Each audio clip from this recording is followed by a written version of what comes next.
And we are live. I'm Peter Brousseau for 101 Small Business Mastermind, and we have our standard cadre with us today. Say good morning, Dick. Good morning, Dick. And good morning, Frank. Good morning, Dick. And good morning, Phil. Hey, good morning, everyone. All right. What we're going to start with today is we using technology to bring history alive. Dick and I belong to the Disabled American Veterans, Chapter 78 in the Coachella Valley, and did their website, which actually we'll go over and see. Matter of fact, we should do that. I should share my screen and see if I can go over there and get that going here. Hang on a minute. I'll get over here to the Coachella Valley. But anyway, we did a live, how would you say it, Dick? Podcast, actually, I guess. Yeah, a live interview on your G2 radio. Yeah. Veterans.com. So get over here so I can show it easier. Here we go. Go over and share my screen so everybody can see this. I thought it was pretty cool in the big picture of life. And let me share my screen. Everybody tell me when they got my screen. Disabled American Veterans. Got it. No. Yeah. Got it. All right. So put up a shell basically, and but the thing right here is that the guys couldn't understand at all what we were talking about these living histories. And so I got Dick to go over there to Sun City. It was Sun City, right, Dick? Yes, it was, yeah. And basically get him in front of Dick's laptop and get a headset on him. And the stories that came out were phenomenal. This first guy, gentleman Cy here, he went on a Liberty ship across the Atlantic. The U-boats attacked him, and they finally landed in North Africa and went with Patton against Rommel, and then finally into Sicily with Patton, and over to the boot and of Italy, and up all the way to Naples, and then shipped over to France, and then picked up Patton again, and just incredible stories of he was there for the Baston's freedom when Patton did 150 miles in 3 days with no sleep, no rest, anything to help the surrounded 101st Airborne. I think the 101st Airborne there at Bastogne. You know, but just crazy stories, huh, Dick? Oh yeah, Peter. They were just inspiring stories. These gentlemen are in their 90s. One was in the D-Day invasion, and the other, they all are, in my mind, are American heroes. And I was there, and I've been part of the group for about a year. You invited me in, excuse me, and they had no concept of what we were talking about, and even to the when they got to the room, and one of them said, "I really don't know what we're doing here," and I said, "Well, you watch, and I think you're going to find it quite enjoyable." And so you interviewed me first, and it's probably the best way because compared to the histories of these guys, and Peter, when we do yours and a couple other guys, I say I had a pretty mild service experience, but it took a good couple of hours or so to do it, and Peter did it remotely from his studio in the Salton Sea, and I did it in Sun City, like you said. So afterwards, I said, let's go get something to eat. We went to Coco's, which seems to be my restaurant of choice lately. They were so excited and so turned on. They started telling more war stories to each other and to me, and then they go, geez, I should have said this, I should have. So I said, I didn't even talk about my involvement with the DAV, and they just were so excited about it. It was wonderful. So I get home, and a little while later, and Peter sends me a link of the first one he did, and he took the interview, but then he inserted appropriate pictures to give the viewers an idea of what these gentlemen were talking about, with tanks and bridges or whatever. I absolutely had goosebumps listening to Cy that night talk about his experience in the war and afterwards and what the service did for him. And an interesting part of it is I was telling my wife about it, and she's reading Killing Patton, Bill O'Reilly's book. And she's right at the segment there he was talking about, going through the Rhine or whatever, and she's right at that set part of the book. So she sat down and watched the thing just because of that, and she loved it too. So Yeah, I think it's weird to be reading. I'm reading the same Bill O'Reilly book, and it's weird to be reading about this and having this guy tell me about it. Yeah, absolutely. And I just think that what you did, Peter, is such a tremendous service to these American heroes, but even more of the service to their families. You did mine, and you did, went through and inserted, you found the ship I was on and the picture of it and all these things. And I showed it to my wife, and she loved it. I sent it to my daughter. She said back, boy, I never realized some of the things that you said in that video. And when she watches the other one, she's going to be blown away, because these are the guys that really, really, in my mind, are the true American heroes of their generation. So I really got a thrill out of doing that. Yeah, and this is the reason I wanted to bring this up on our podcast here, is that this is using technology to make history come alive, and we have made many people, I think, happy because of what we've done here. And it's only the beginning, to get these living histories going. And I think utilizing a web like this to further the disabled American veterans cause certainly falls into the category that we talk about here, about small business and utilizing things you can use right now to really boost your business up. Mm-hmm. And this is a classic example. Now these guys, again, like you said, they didn't even understand why they were there, which is a big disconnect, because the whole reason they were there was to do these living histories with me. Right. And at the meeting the week before, we meet monthly. It's at Coco's, and I guess that's a shameless plug for Coco's. I myself and another gentleman, Mark Jalone, explained to him what we were going to be doing. But they're, like you say, they're in their 90s, and they couldn't comprehend that. But as soon as they sat down and put that headset on, they lit up. It was amazing. I couldn't believe it. It just lit up, and they're vibrant, and it's just amazing. I was so happy to be part of that. Like I say, I think your interview, which is down here, your grandfather was a Navy chief and went through with a PT boat commander and got sunk and captured by the Japanese and went through the Bataan Death March. So this is a picture of the Bataan Death March here. But I mean, you read this stuff in a history book. You don't ever get a chance to be connected to somebody who's connected to it. Right. Absolutely. It was my stepfather, and he was a 28-year Navy vet. His PT boat got blown out of the water, got captured by the Japs. It was in the Bataan Death March, and the movie They Were Expendable, he was an advisor on that movie. In fact, I got to try to hold my sister, because he has a certificate from I think Robert Montgomery was a star, if I'm not mistaken, from them, and also. So it gave me an opportunity to at least talk a little bit about him. And I talked about, in my mind, I come from a meager upbringing. College was not even in the equation, and my stepfather said, well, let's join the Navy, and I did, and that was my college education. I just went from a naive 18-year-old kid from Short Beach, Connecticut, to having a pretty good idea what the world is about when I got out of the Navy. So it shaped me for what I am today. So. Right. So I think if anybody who sees this, they ought to go over and take a gander at some of these living histories. They're priceless, just priceless. Yes. Right. Whether you were in the military or not. And I think this is going to be a great way to help solidify the camaraderie in our DAV unit. Yeah, absolutely. And I can't wait until the other DAV units realize what's going on here. Right.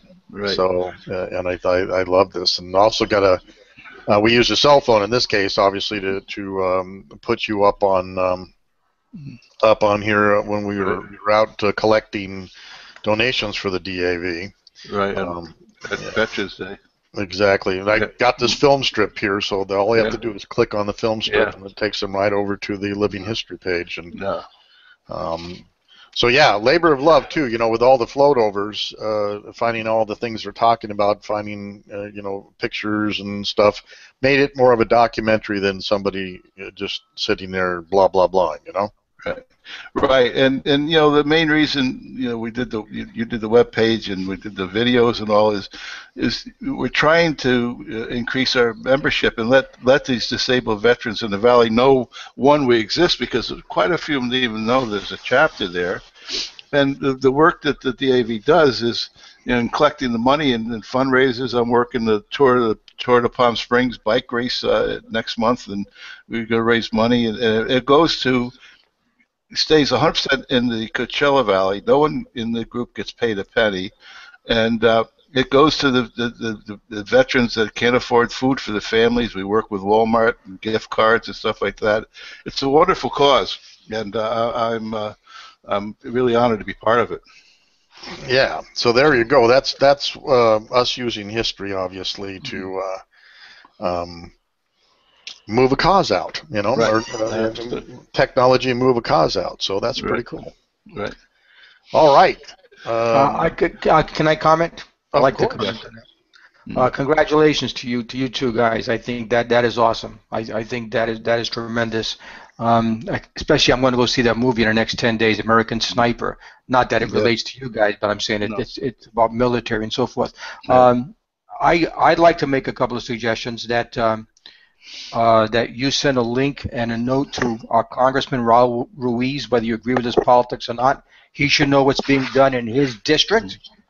But even more importantly, I would send a personal note with a link to your website to each TV station and each radio station in the Valley, because they should do a piece on this.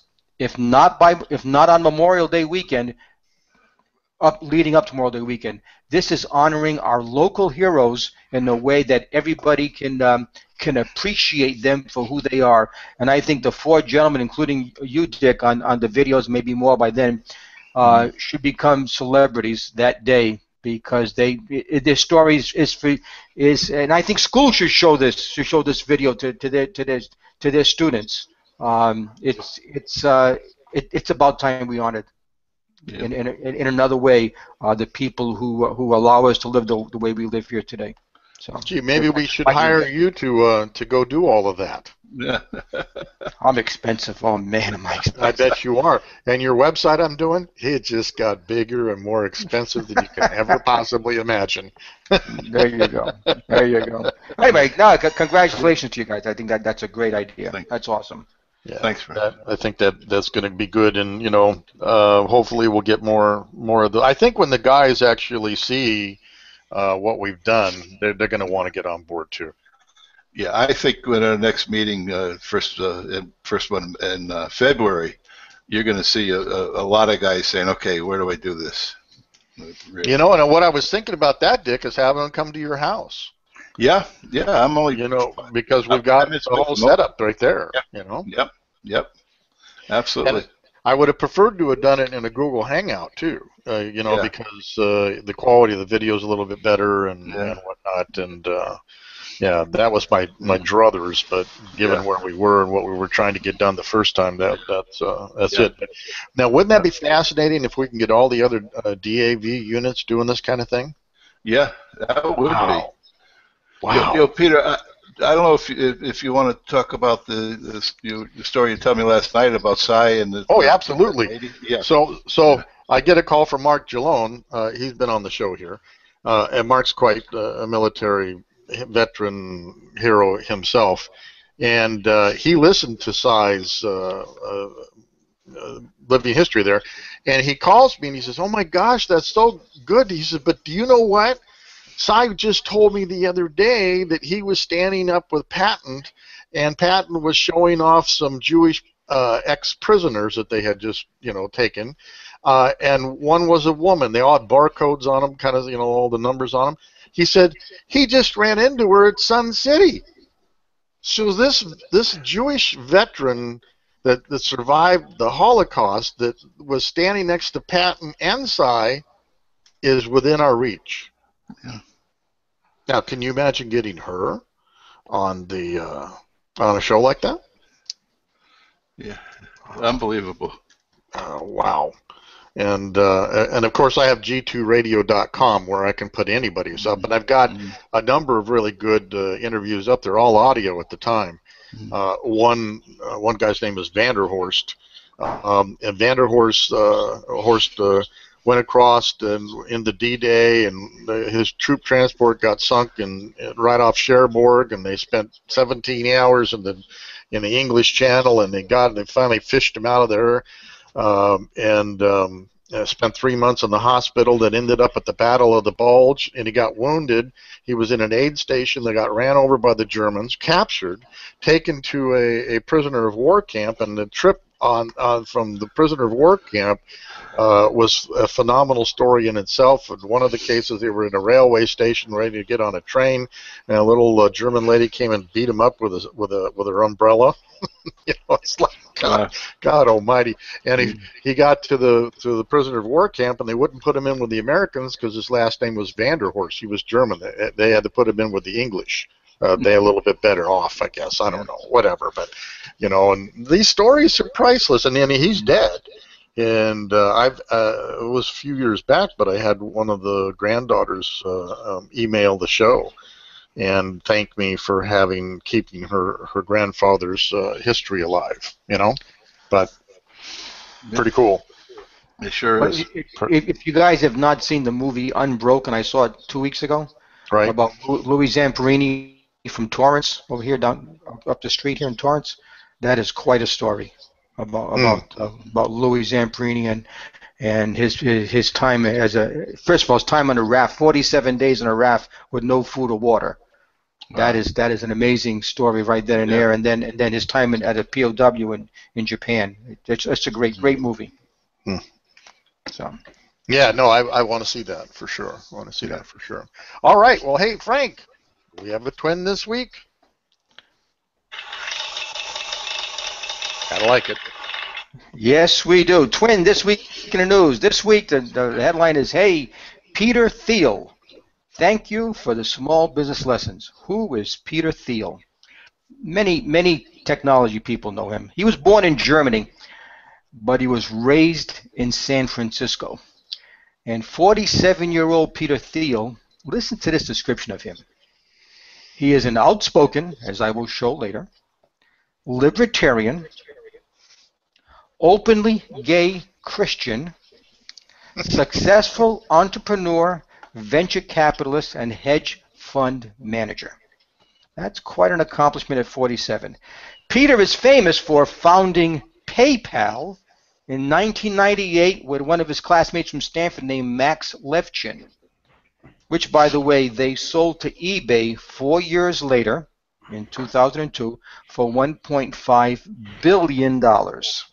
However, Peter and PayPal is more famous for the subsequent achievements of the people Peter attracted to help him and Max build PayPal.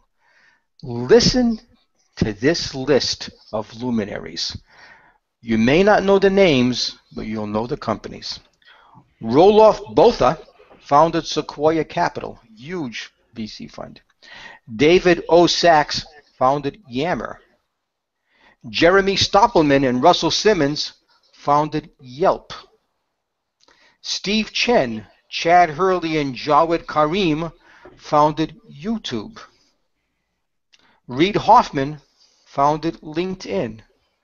And a gentleman named Elon Musk founded Tesla and SpaceX.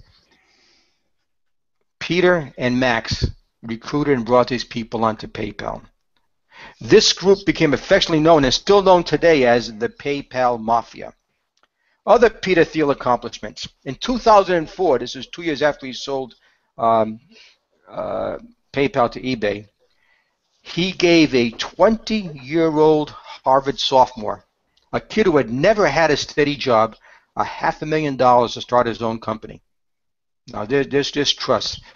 The kid's name was Mark Zuckerberg, and the company was called The Facebook at the time. The Facebook. And through his VC company, Peter has also invested in companies such as LinkedIn, Spotify, and Airbnb. Last year, HBO debuted a TV series which I am addicted to called Silicon Valley. And one of the main characters in the series is a gentleman named Peter Gregory, and it is widely understood that Peter Gregory has been inspired by the real Peter Thiel. Peter made the news lately because he founded a fund in which he pays college students $100,000 to drop out of school and start their own business. And he got a lot of stuff for that. And Peter's also famous for this comparison, and in which he compared happy companies to failed companies. And I think it says a lot. Here's Peter's quote. All happy companies are different. Each one earns a monopoly by solving a unique problem. However, all failed companies are the same. They fail to beat the competition. I said, wow, that was cool. And then he said this, again, about being unspoken.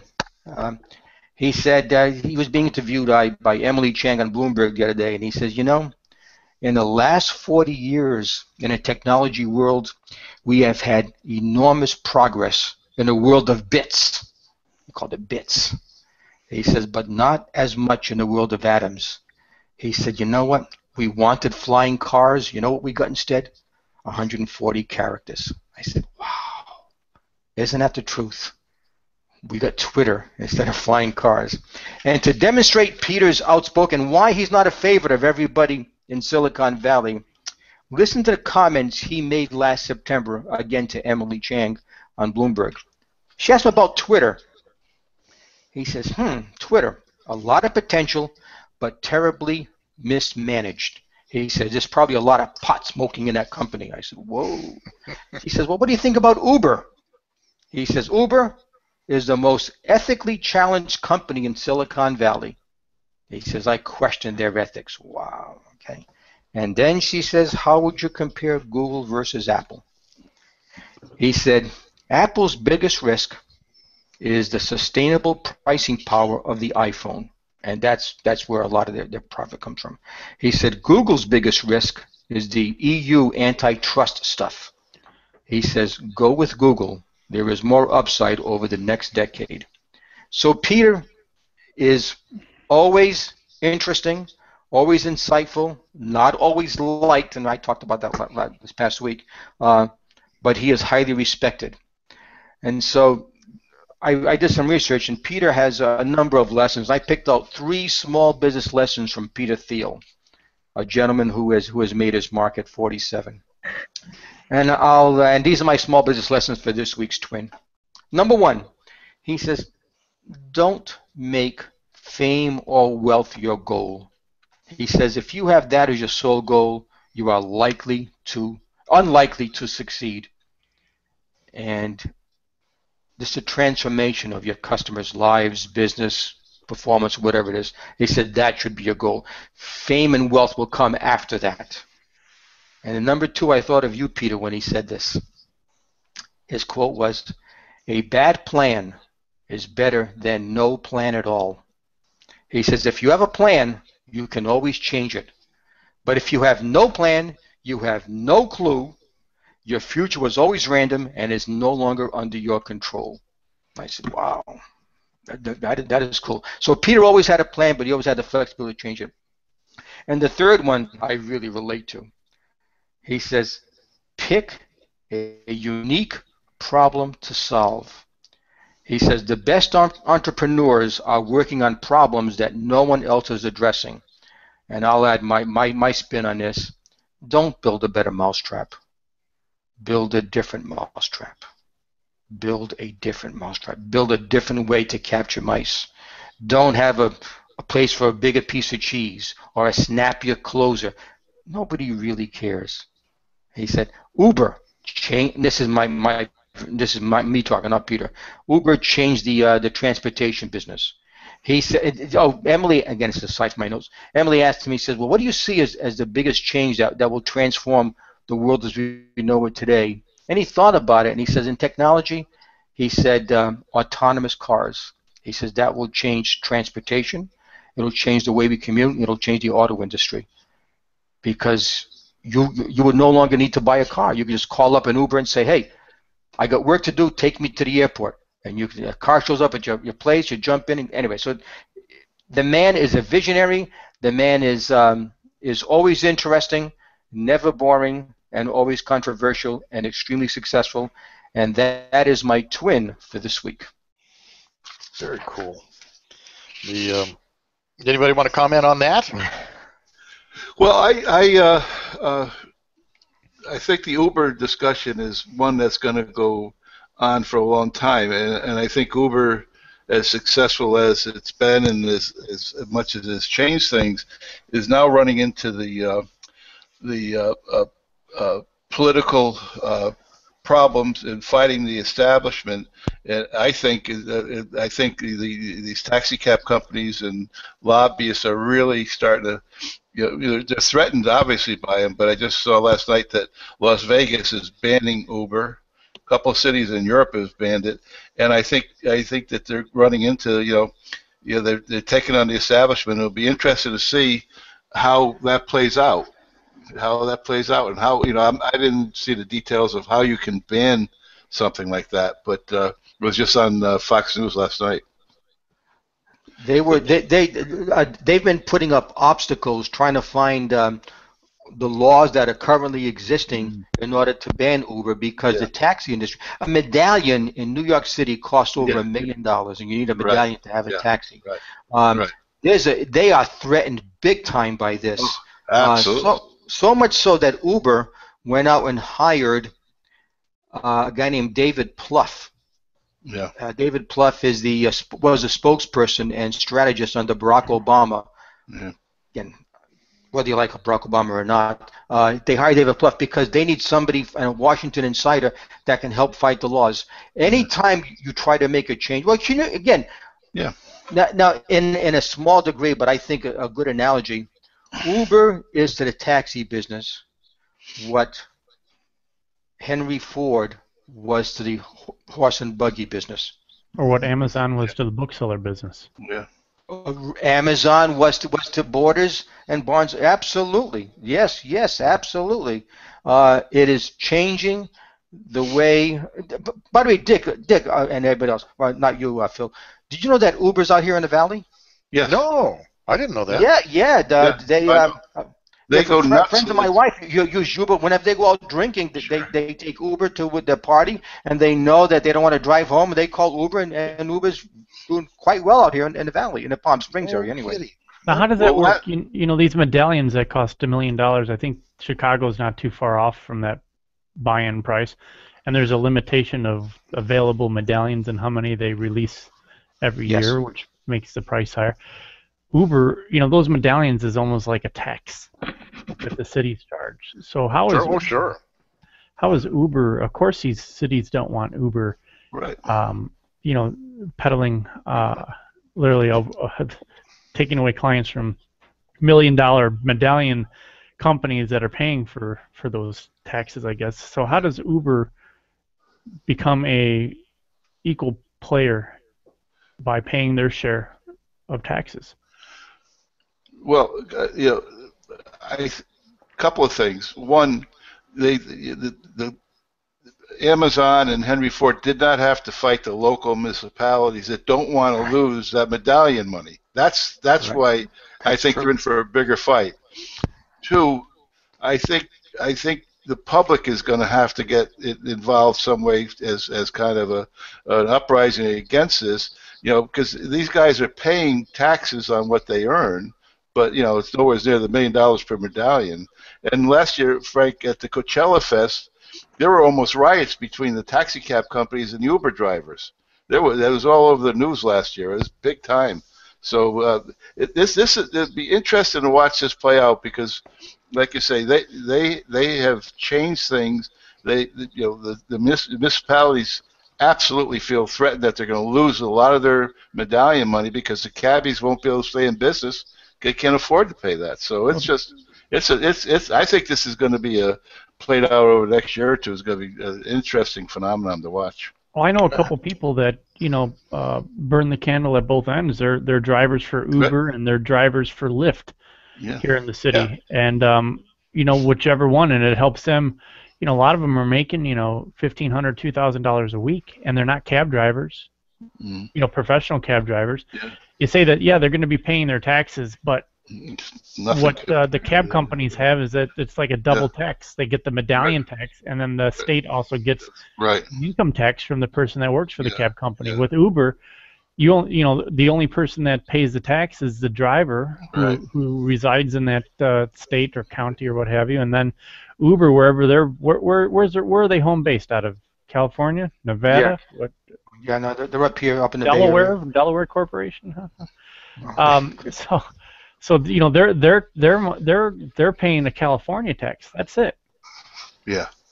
Well, I think this Las Vegas action is the opening salvo on what is going to end up to be a negotiation between the municipalities and Uber, so the municipalities can get some fair share of their so-called money. So that's why I think that's why they're doing this, to force the issue. It's just a penalty tax. They're going to find out what's popular and then tax it. If they found out that the majority of the population is walking more than driving, they would set up toll booths on sidewalks. Right. You got that right. Am I right? Oh, boy, are you ever. Yes. Yes, you are, Phil. Okay. Especially for a guy coming from Chicago. Yeah. Yeah. Well, I'm not over there on the left coast like you guys are, but come on.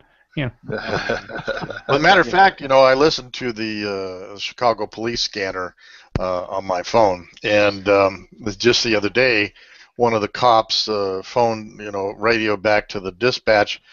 What's it take to be an Uber driver? What documents do you have to have? So clearly he had pulled somebody over that's an Uber driver, right? Yeah. And the dispatch came back, a driver's license, that's it. Valid driver's license, Yeah. But and I guess you guys have to have state ID cards. That's a must, right? That's a law. I mean, for goodness sake, in my town, it's a $35 ticket if your dog doesn't have a license around his neck, stating what his name is, how many paws he has.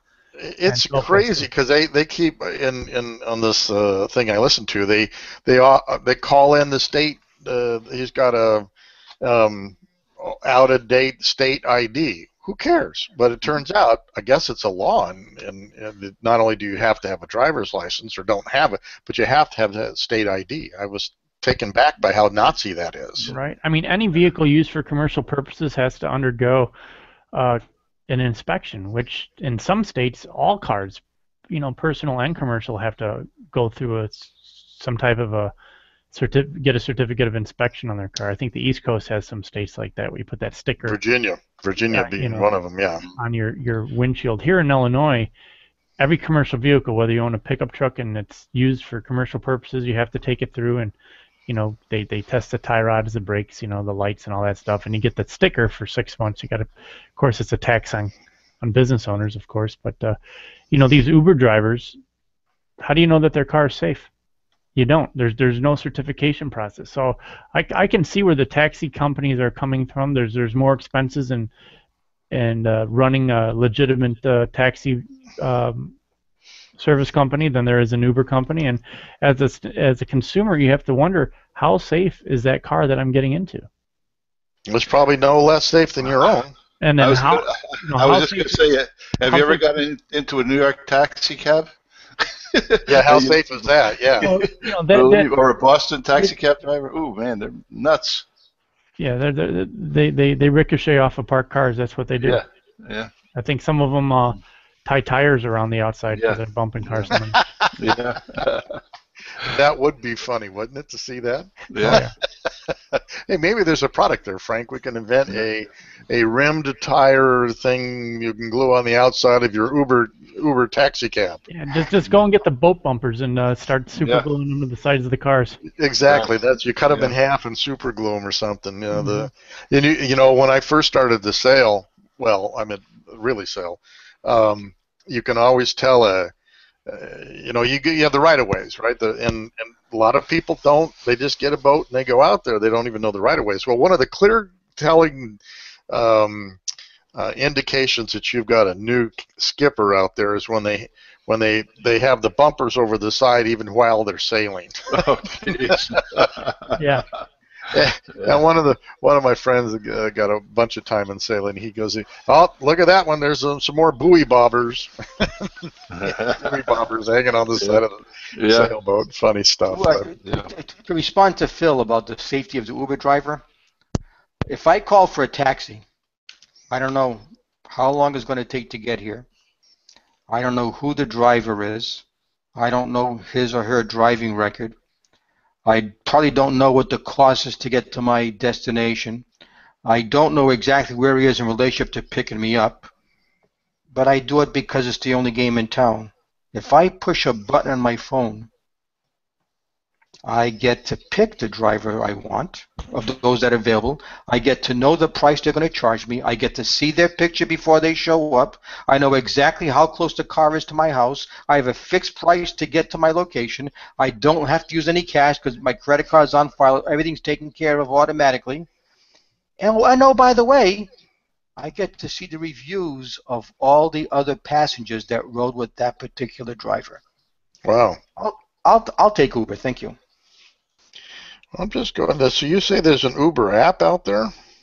I downloaded the other day because I have a 94-year-old lady that I drive. I help around the town. You're going to be an Uber driver?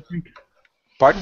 You're going to be an Uber driver, that 94-year-old? I am for her, except I do it because she's a nice lady, and she needs a ride. Anyway, so she called a friend of hers who owns a taxi company here in Palm Springs, and he says, "Oh, I'll give you a spree. I'll take you anywhere you want to go, $85 each way." Oh. And she said, "No, I'm not going to LAX or going to Ontario.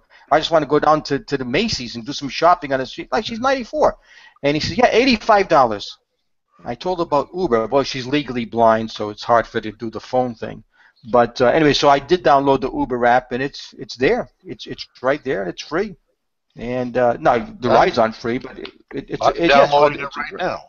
There you go. There it is. Yeah. Search for Uber discount codes. You get like $20-$25 credit when you sign up. You got to type in the code though. You can find that. Just Google it online. You get $20-$25 credit. Well, we want to thank Uber for sponsoring this telecast so far. Yeah, really. Speaking of sponsors, Charlie Maroney's is our sponsor. Dick and I went over and had a business meeting there a week and a half ago or so, Dick. Yeah. Phenomenal food and even phenomenal service. It was really delightful. I mean, they didn't bug us much. Yeah. No, it kept the water glass full and didn't bother us, and the food was excellent. It was great, So they're actually going to have some live band this Sunday, I think, too. I have to get it out. But anyway, and his son is now working with him, and you know what his son's name is, right? Charlie Brown. Really. Charlie Brown. Can you imagine going through life with the name Charlie Brown? Yeah. Wow. Absolutely. Crazy. Yeah. Crazy time. So, all right. So, Dick, let's hear. You got some news on for us to share here. Right. I've got a couple of things. We've talked before, Peter, about the surfboard that you concept you came up with, and just to kind of backfill a little bit. Peter and I both attend a lot of chamber commerce mixers and events, and I go to at least a couple a week, and I go with what would be the business card that everybody else is passing out. I don't know if you can see this or not on the camera, but it's a standard business card with Legal Shield and all, and everybody, there's just 50 people, there's 50 business cards like this. So one day Peter said, "Well, why don't we come up with a surfboard and do a CD-ROM on it?" And so we developed it, and this is now the business card I hand out. Whether I'm not sure you can see it, but on the back part it shows all the things that Legal Shield covers and what it would cost you to do that, and a lawyer and LegalZoom and everything like that. So I was away for the holidays, and my first event I went to was Chamber of Commerce lunch, and I go over there and I'm talking to people, and I ended up I probably gave out about 5, maybe 6 of them of the thing. Every one I gave out, people looked at it, read it, turned it over, asked about it, asked questions about it. One person signed up on the spot after the lunch was over at the restaurant. Another person said, "I'm really interested. Call me." And so I called her, and she's going to sign up next week at this same luncheon. So that's 2 out of 5, we'll say, or 6 that I've signed up already.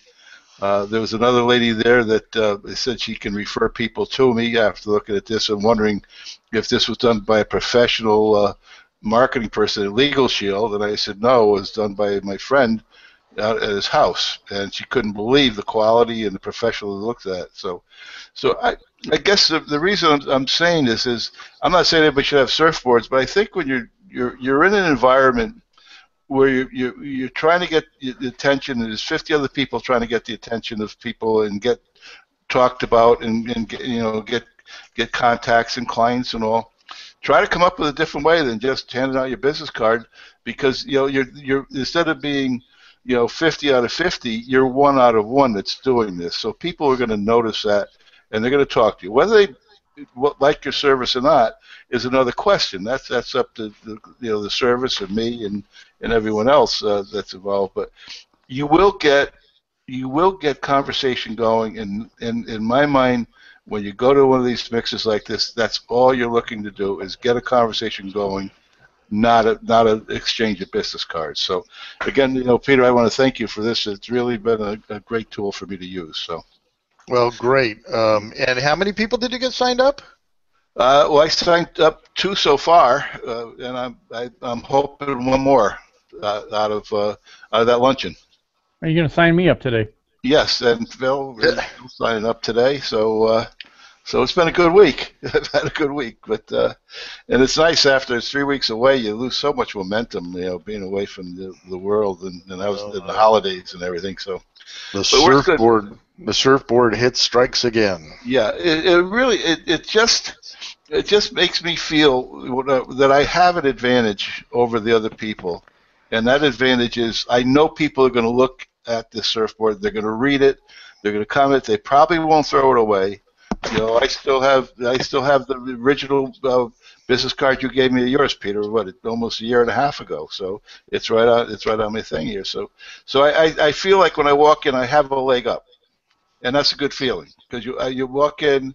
And in a lot of cases, I may know 1 or 2 people, I may not know anybody, and then none of them know me. So right. It gets rid of. So what do you do? What do you say? All that. It's all eliminated. And then with Frank's 27-second things we work together, I've used those, and it's just I think it's a very successful formula. Now, Dick, is that just one card you hold in your hand? You let them look at it, they give it back to you, or do you let them keep it? I give it to them. They give it, and on its 18 minutes of Legal Shield video that now plays. Hold up, I can't see the bottom of it. Let's see the bottom. Can you see that now? That's good. Right there, that's video. And then it has my website on it, and in the back is another story, the QR card. I gave it to a gentleman Monday. He took his cell phone out, zapped the QR card. It went right to my website, and he was looking at my website asking me questions. So it's a great tool. Yeah, it looks like it. Now, did you have to hand make those, put that little pouch on there, or did you have to source that out? Well, no, he sourced the whole thing out. That's what he did. I sourced it all out. There's this great print shop out in the Salton Sea. our hidden compound at the Salton Sea does right. Things, I think he's getting tired of me though, because he said, "Here's a printer, do your own," or a cutter rather, cutter. But no, this was developed over a couple of revisions. I provided Peter the text and the data. He and the videos that we recorded on the CD-ROM, and I went out to his place, and he printed out the surfboards and cut them, and we got these little plastic folders and stuff. Peter has a source for them, so we got them there.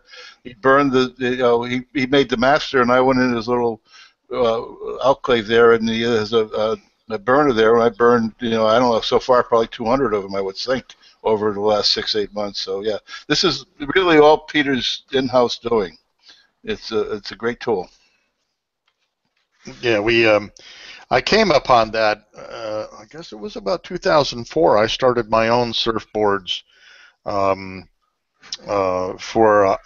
was giving out my CD-ROMs at the City Club at Bunker Hill meetings, and those were wild in themselves. But a lot of people either couldn't boot it up or wouldn't boot it up or whatever. So I needed a high-tech, low-tech combination.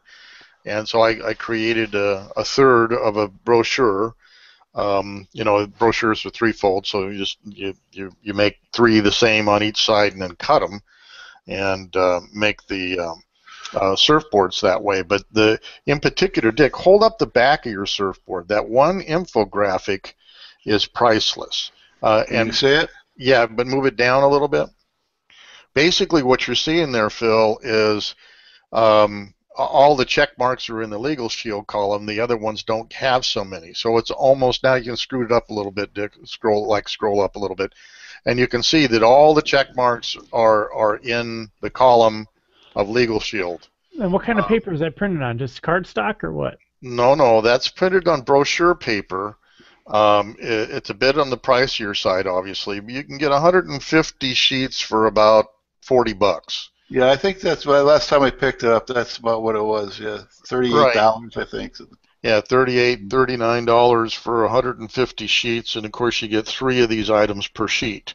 So it's affordable. But that particular infographic, and particularly when you see the circle down at the bottom is $19.95 a month, compared to the other ones, it's a no-brainer. Literally. And so that infographic, I saw that infographic used once in a swimming pool company, and I've been using it ever since. Interesting. Good. I like it. Yeah, and it's really powerful, I think, for anybody who's got a business, if they create a surfboard like that. They may not need to have the CD-ROM, but I think that CD-ROM has got gold all over it. I mean, remember, Dick, when we sent you out with just the CD-ROM? Yeah. It was hugely Now, good. how would that surfboard work? Because right there, all I can see is that's a race to the bottom when it comes to prices, and you're really, I'm trying, how would that surfboard work if you're the highest price guy in town? Yeah, well, you'd better have all the check marks in your column. Right.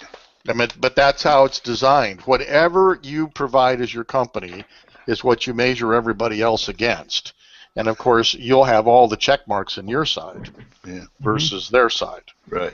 It's a bit of an Obama approach where, watch this hand, but it's this one over here that's doing the bad stuff. It's a sleight of hand a little bit.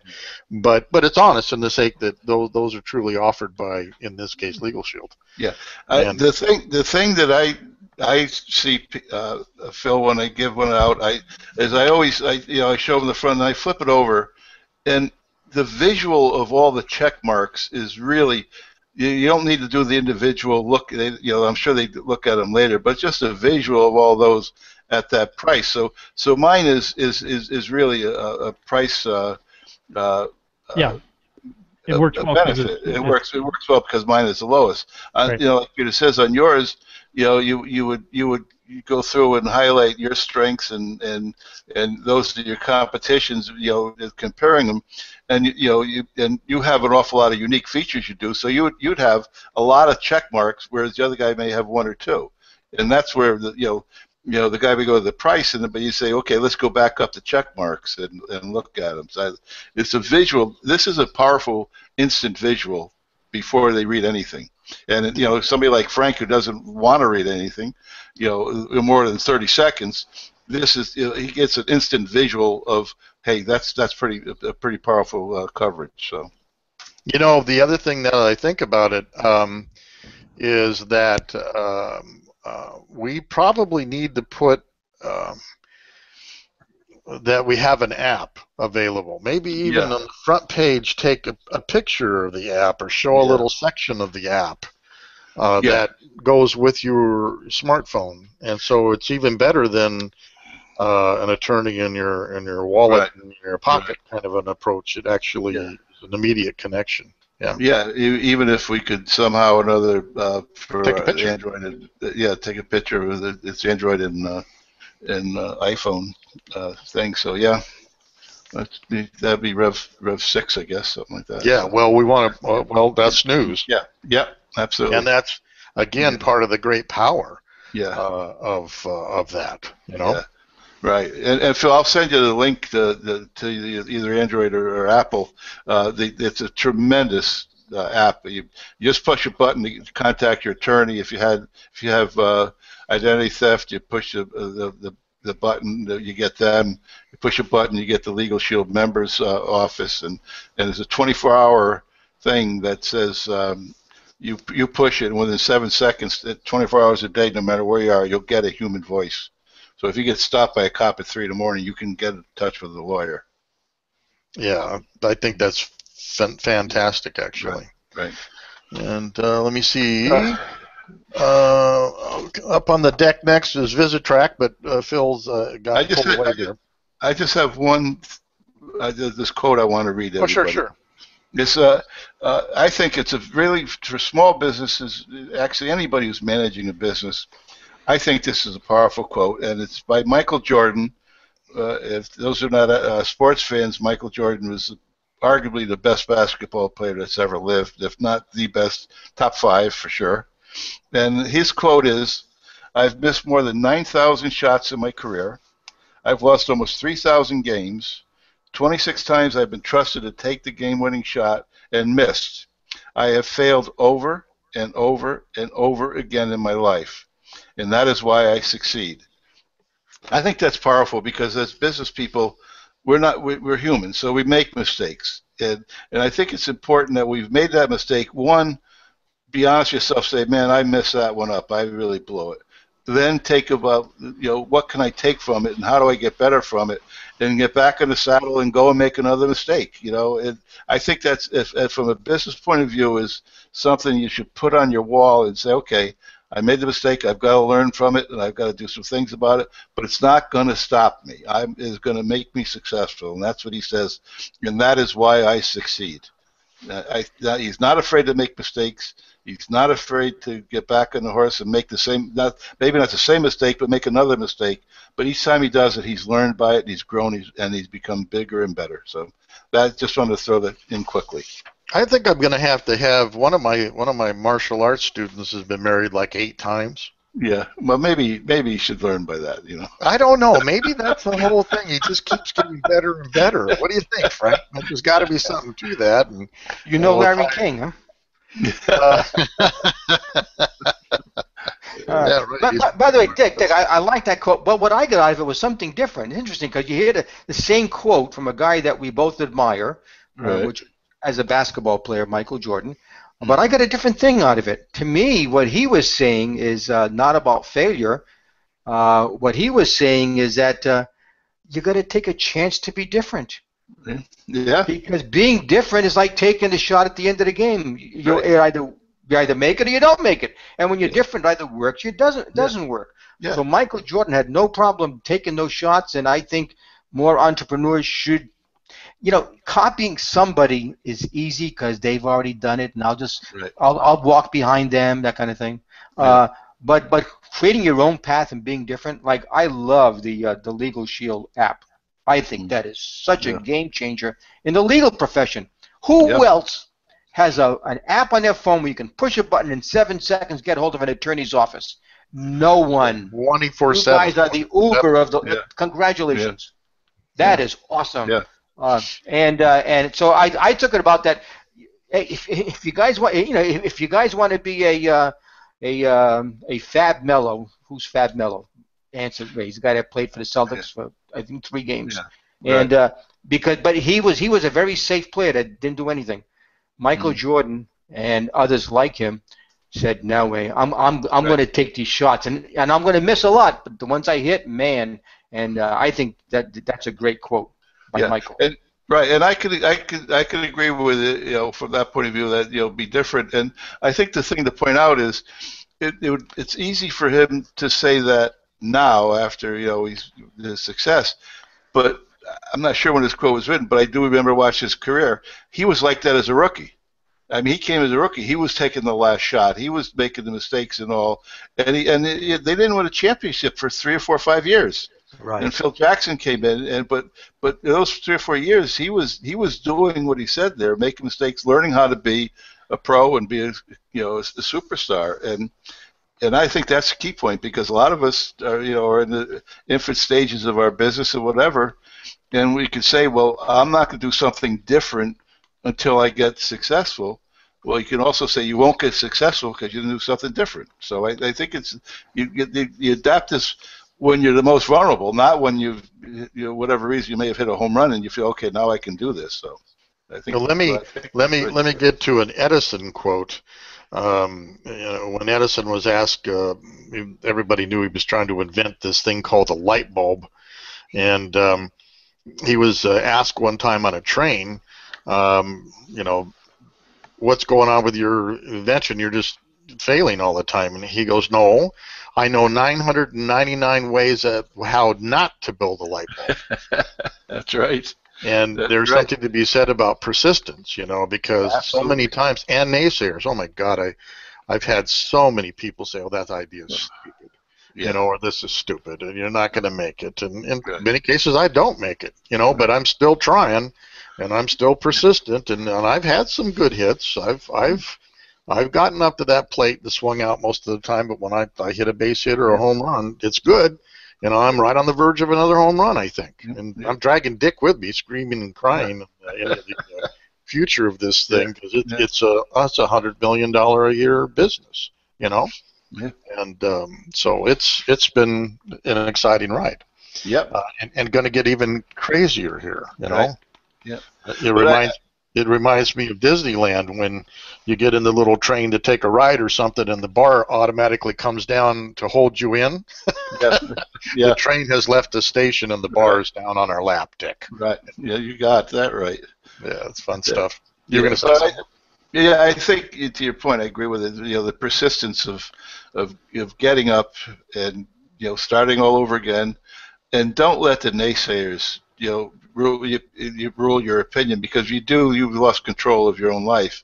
I don't, even when I started this Legal Shield thing, even remember my own family thought, what the hell is this all about and all. And, so I just ignore them. And, my philosophy, I'll take 30 no's a day if I can get one yes. And you only get that one yes if you ask 31 people. So that's the way I look at it. I know, that's a little bit in conflict with Frank's teachings, but I still believe in that, and that's where you and I differ. We haven't had a good debate. Yeah, we haven't had a Jane, you ignorant blankety blank in a while. Yeah. What's happened to our podcast here? I don't know. It's getting too vanilla. I got to spice it up next week. Try with Frank. Yeah. Well, I can say I can spice it up. Here's Frank. My mentor in 27 seconds, and goes and does a business 10-minute talk that went to 25 minutes. But Frank, you did say something interesting about that. Unfortunately, I wasn't there to see it, but you said that you were going to plan your timing by looking at a person. Can you talk to us about that? Yes. That's kind of interesting. Yeah, it was in our group, and there's one person in the group who I knew is skeptical, uninterested, self-centered, and it's only if it's not about him, it's him. He doesn't care. And I said, well, go ahead and use Dick's name. Go ahead and use Dick's name. Go ahead. Call me out, Frank. Call me out. Call him out. And I said, because I didn't want to be looking at my phone because there was no clock where I was at the Cocos, and I said I will read, because I was reading everybody's faces, and I said, and I'll read his face, and the moment I lose him, I'll go 5 minutes long, because I think I could hold him for 5 minutes because he never heard me speak before, and I was wrong. I assumed, and I was wrong. He was the most attentive person at my talk. He never lost interest, and I kept on going. And shame on me, by the way. I violated my own rule. I think I went 20 minutes before Q&A, and it was some twice. mentor you are, right? I Some know, I mentor. know. Shame on you. I How do you like know. your crow? Do you like it barbecued? Do you like it slow roasted, Yeah, I cooker, know. slow cooker, instant pot? How do All you right. like it? Well, I've been in this group for over 2 years, and I refuse to speak because of whatever reason, and I won't speak again for at least another 2 years. So I guess I got my fill in. So that was it. Well, Well, you did a great presentation. My only problem was, when you said 10 minutes, I volunteered to tape it. I should have brought a tripod. I'm holding. I was trying to switch hands carefully as one arm's falling off and all. But Yeah. you did hold the interest of everybody. I don't. All kidding aside, I don't think you went too long. I think you went just right. Peter's philosophy is you go as long as it's going organic, and it was going that way. And you also had probably 10 more minutes of question and answers. So I think it really went well, Frank. Thank you. Thank you. It and was I'm fun. just sorry that I really tried to download the video, and I'm just sorry that I can't see the darn thing. I don't know what to do. I'm going to have to keep working on it or something. Yeah. I'm trying to figure out how to get that converted. I'm not out of tries yet. I have some other things I could do. All right, Michael Jordan.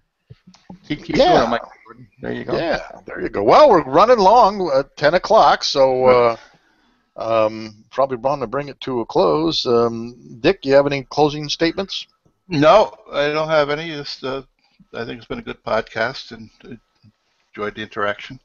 Frank, any closing comments? Yeah, I have one. Whether you agree with the Uber philosophy, politics, or ethics, like Peter Thiel does not agree with their ethics, I think the world needs more Ubers. I think a good shakeup, a good change, a good challenge, a good disruption, or even a bad one, they'll weed themselves out, and consumers will decide the winners and losers. But at least we're giving them an option and a choice, and I think that is always good. Yep. So go Uber, and people like them. And Legal Shield with that app, by the way. That is awesome. Great, thank you. Yeah, I like that comment too, Frank. I think that the time has never been better for entrepreneurs in the history of mankind. We've got more tools, more capability, more mentors, more everything. That if you have a dream and you're not chasing your dream, there's something really wrong with you. You know what I mean? And so I encourage everybody to chase their dream. And one last comment that I did not, because I cut it off from Peter Thiel. I don't know why I did, but I cut it out. And he was saying about don't follow anybody else. And here's what he said: the next Mark Zuckerberg, and there are out there, the next Mark Zuckerberg will not build a social media site. The next Larry Page will not build a search engine. They're going to do something different. And I said, wow, when you think about that. Well, wow. I have a quote for you then. If you like that. I do like that, yes. Being an entrepreneur is like being in a dog sled team. Unless you're the lead dog, the scenery never changes. That's for sure. I've used, right, okay. This is a family show. Beat that. I've used that a few times, so. Beat that. Yeah. You got it. All right, guys. Hang on. We'll stop our broadcast. Hopefully everybody enjoyed it.